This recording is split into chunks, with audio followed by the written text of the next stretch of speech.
Ça a cogné fort vendredi soir du côté de la salle de Fataoua pour les finales du challenge à Makonena. 13 combats étaient à l'affiche, dont 3 opposants donc des Tahitiens, des Australiens. Et oui, et la grande finale chez les super lourds a vu le duel entre Aritea Putoa et Yohan Veira. Le résumé de la soirée avec Désiré Teivao.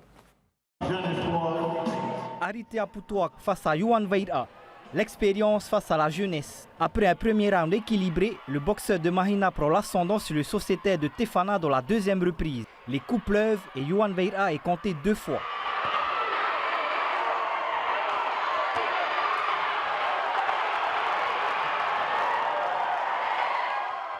Aritea Putoa continue sur sa lancée dans la dernière reprise. Ses enchaînements font mal, mais Yohan Veira résiste. Mais le boxeur de 19 ans est de nouveau compté. Au bout des 3 rounds, Aritea Putoa est logiquement déclaré vainqueur.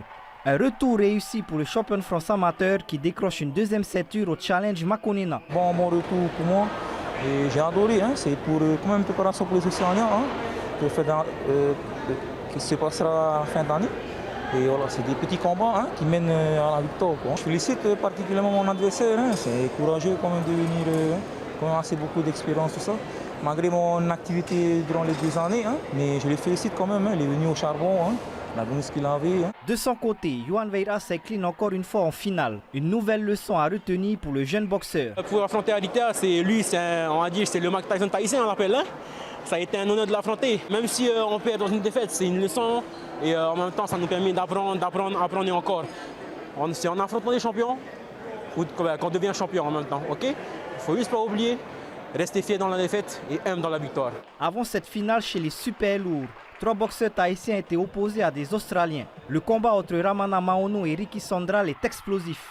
Dans la dernière reprise, le Tahitien accélère et met à mal son adversaire. Pas suffisant pour arracher la victoire. Le combat se termine sur un match nul. Dans les 2 autres confrontations, Silvio Cicero s'incline face à Jack Henson. Et Miti Hiorei Broderson est dominé par Oliver Parker. Comme promis par les organisateurs du challenge Makonena, le niveau était relevé. Et depuis le départ, on a pris des Néo-Zélandais, des Australiens, c'est tous les numéros 1. C'est pour ça que nos jeunes progressent rapidement. Nos Tahitiens, ils ont été au niveau. Et comme mon père a toujours dit, le Tahitien peut être champion du monde. Avec de la persévérance, du sérieux. Voilà.